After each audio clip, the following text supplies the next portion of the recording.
जय मसीह के मेरे भाई और बहनों, जैसे कि मैंने पिछले वीडियो में अपनी जेठ की कहानी बताई, ऐसे ही फिर वो जया मुझे परेशान करती थी, बहुत इधर उधर से परेशान करते थे। तो मुझे वो जया को 50,000 देने का बहुत ज़रूरत थी।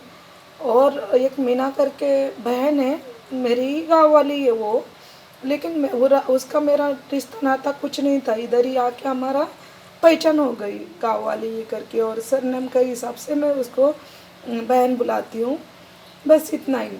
तो लेकिन उसको जब मैं किधर से एक बात बोलती थी, किसी को दे दो इनको पैसा, जब वो नई नई आई उसके प्रति बीमार रहते थे, बस उतना ही मैंने किया था, उसका ब्याज वो भरती थी। लेकिन हुआ ऐसा कि मुझे बहुत ज़रूरत है पैसे की। फिर मैंने उसको बोला, मुझे तू पैसे की हेल्प करना मीना ताई।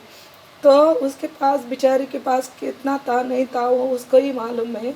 उसको पूरा 50,000 करके मुझे देना था, करके उसने खुद का कान का, गले का सोना, मतलब सब सोना उतारा, मेरे हाथ से उतारने के लिए बोला। मुझे बुरा भी लग रहा था जब मैं उसके बदन से सोना उतार रही थी, लेकिन मेरी मजबूरी भी बहुत थी। मुझे कोई अपना ही घर में से कोई मदद करने वाला नहीं था ना, तो मैं क्या करूं, मुझे मजबूरी थी। तो बहन का सोना मैंने उतारा, और उतार के गिरवी रख दिया, और पूरा 50,000 रुपये करके मैंने लिया, और वो एक जनीन का चुका दिया वो औरत का।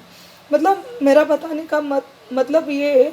तो आपको ये तो साफ नज़र आया होगा अभी, ये यही वीडियो में अभी, मतलब जैसे कि आपने पिछले वीडियो में भी सुना, ये भी तो आपको ये समझ में तो आया होगा कौन अपना और कौन पराया।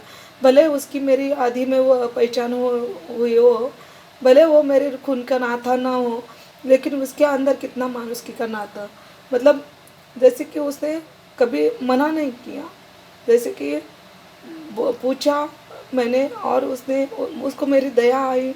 जैसे उसने सोचा कि बाबा ये औरत तो इतना ईमानदारी से कमाने वाली औरत है, और इतना इसने आज तक दुख भोगा है, और सच्ची में ये मेहनती ही है, ये आज ना कल ये पैसा ज़रूर देगी करके यही विश्वास के साथ उसने मुझे पैसा दिया। लेकिन वहाँ ऐसा बहुत जगह मैं गिरती चली उठती चली, तो उसी हिसाब से आज तक मैं दे नहीं पाई हूँ, लेकिन उसका पैसा बहुत जल्द मैं वापस करूँगी।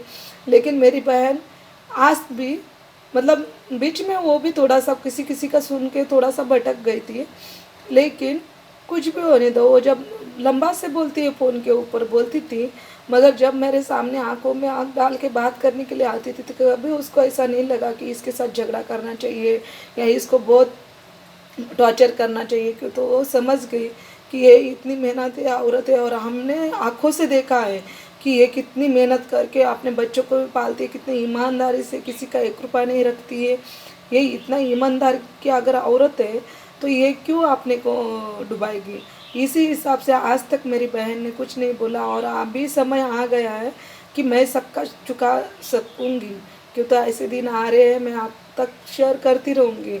लेकिन अभी आपको ये बात में समझ में आ गया होगा कौन अपना और कौन पराया है। जय मसीह की।